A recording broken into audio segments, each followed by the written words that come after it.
Hello, everybody, and welcome to another episode of The Psychology of Better Call Saul.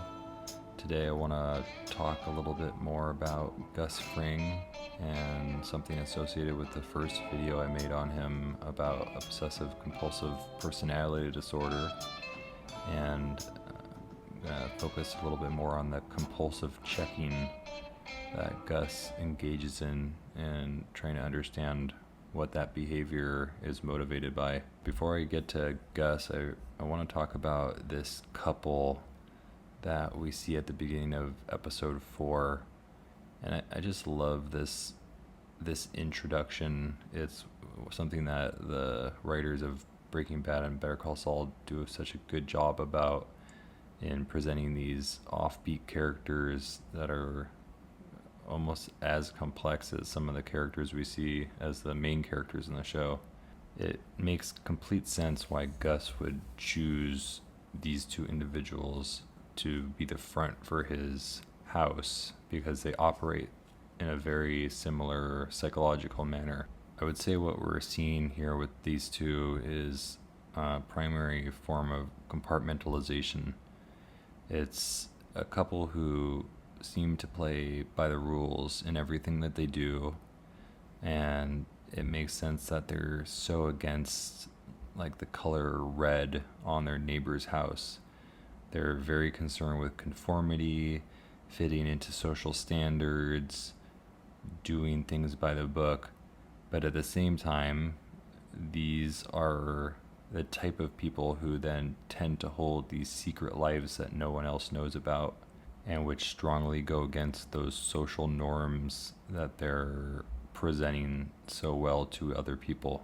It's this thing where people tend to live by very strict and rigid rules in certain parts of their lives. So that means that they have to abide by the city boundaries and signal for every bike change and talk about minor infractions made by others in the community, while they suppress everything else that they don't want to take into account, which includes them living in a trap house basically and being surrounded by armed gunmen. So these people are basically saying it's okay to get down on their neighbors for all their mistakes and all the minor infractions that they make about basic rules, but then they're just gonna ignore that they're living with a criminal boss and that they're probably getting paid for this, and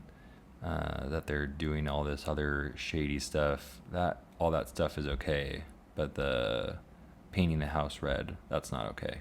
So as far as Gus goes in season 6, it's a little bit different than what we're used to, because in the early seasons of Better Call Saul and then in the entire series of Breaking Bad, we don't really see Gus getting frazzled very often. Even when Walt is rebelling against him, we always see Gus as being put together and on top of things, and he always has eyes and ears on Walt. So it seems like he never really worries, and obviously he ends up dying at the end, but that was completely unsuspected on Gus's part. The only time we really start to see Gus under duress is in the last 2 seasons, and the primary one we see is when the cartel is kind of investigating things and he's trying to have that deal go down with the DEA. And as I mentioned in the other video, this is when he's really checking on the cleanliness of the fryer and making Lyle stay overtime to clean everything. And that's when we start to see some of this compulsive checking kind of coming into play. And so one thing to remember about compulsions, which is a big part of obsessive compulsive disorder or obsessive compulsive personality disorder, is they are things that the person feels like they need to do. They have to do them. It's almost like there's no choice but to engage in certain actions or behaviors due to the mental constraints that they have on themselves.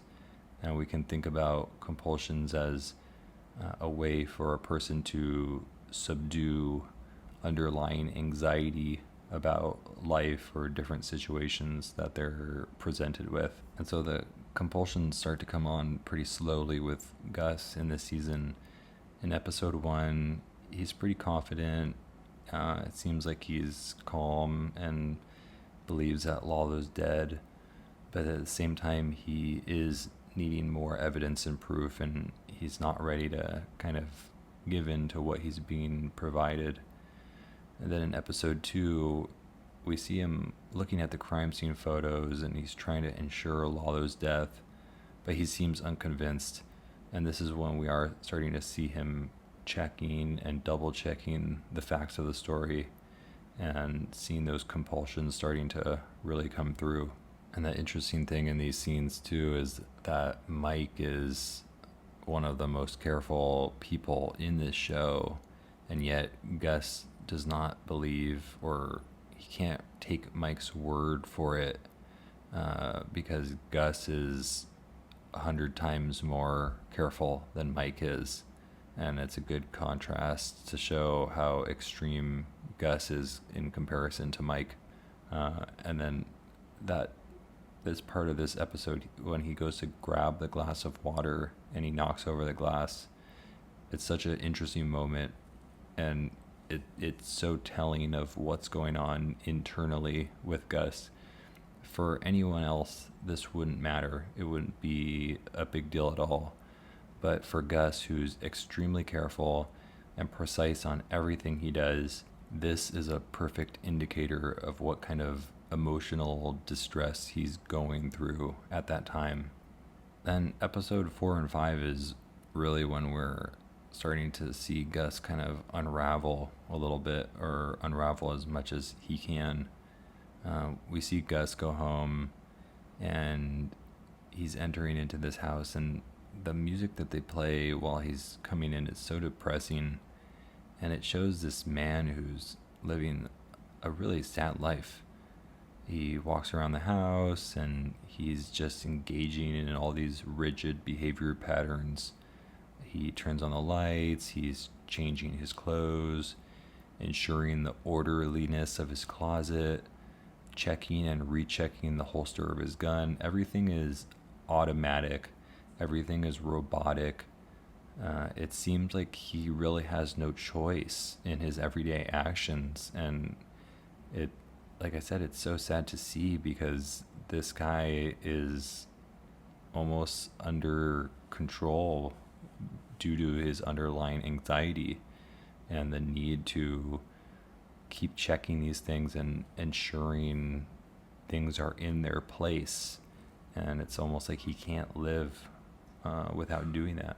And so obviously Gus is very concerned about what's happening with Lalo, where Lalo is, what Lalo might be doing at that time. And I think part of the reason is he knows that Lalo is a sociopath, and that he is completely unpredictable, and he's a loose cannon. And for someone like Gus, who needs control, he needs extreme control over all situations, he's being put in a position of uncertainty. And uncertainty means anxiety, and especially for somebody like Gus, it means extreme anxiety. And so that's the reason why he is engaging in some of those behaviors, the checking and rechecking of everything, always making sure that his gun holster is on and that it's not going to fall off, looking at the security cameras, making sure everything is monitored at all times. Like Mike says at one point, they're stretching all their men thin in terms of trying to cover every single location. At one point we see Gus at the Los Pollos Hermanos, and his restaurant is obviously continuing to serve as a perfect outlet for him and his obsessive nature, since he can make sure everything's completely spotless. He can micromanage all of these workers who are not going to challenge him and just need money and just need a job. So they're, perfect slave workers for him almost. And then Gus is, he's ready to serve a customer that comes into the restaurant, and he gets extremely startled by a pan falling on the ground, and it basically freezes him, and then he goes outside and he has to investigate. And so we're seeing how basic everyday happenings are causing him to think that disaster is about to occur. It's just another way of this anxiety showing itself, and the creator is doing a great job of displaying that to us and showing how impacted this guy is by the lack of control he has in his life at that point. Then we see later in the episode Gus back at the house, and he's down on his knees scrubbing the toilet with a toothbrush. It's just like another one of these examples of somebody who's trying to perfect a already perfect job, and it's like he can't stop doing things. He can't stop making attempts to create order in his life because of that lack of knowing about where Lalo is and what he's doing. And he says to Mike, "No news yet, I take it." And so he's always waiting for something to happen.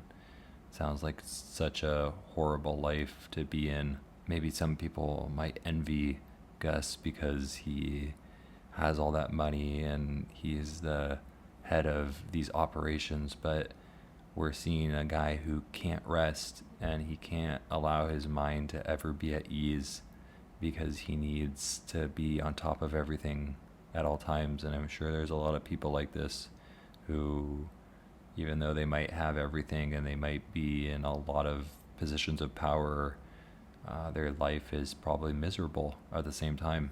And the other really sad part about this is that he might continue engaging in these types of compulsions and obsessive behaviors because we actually see how it pays off for him to some degree. Because when he goes back to the lab to check on things and thinking that Lalo is going to possibly break in there, it's kind of confirmed later when Mike tells him that that's where Lalo was looking to strike, or a potential striking point. It's this thing where the extremely anxious or obsessive person, their mind is always running and they're going through so many scenarios all the time that eventually some of the things that they think are going to become true or are going to be right, and it's going to confirm their need for extreme precautions all the time. Well, this concludes this video on the psychology of Better Call Saul. I hope you enjoyed it, and be on the lookout soon for another couple of videos. Thank you for watching.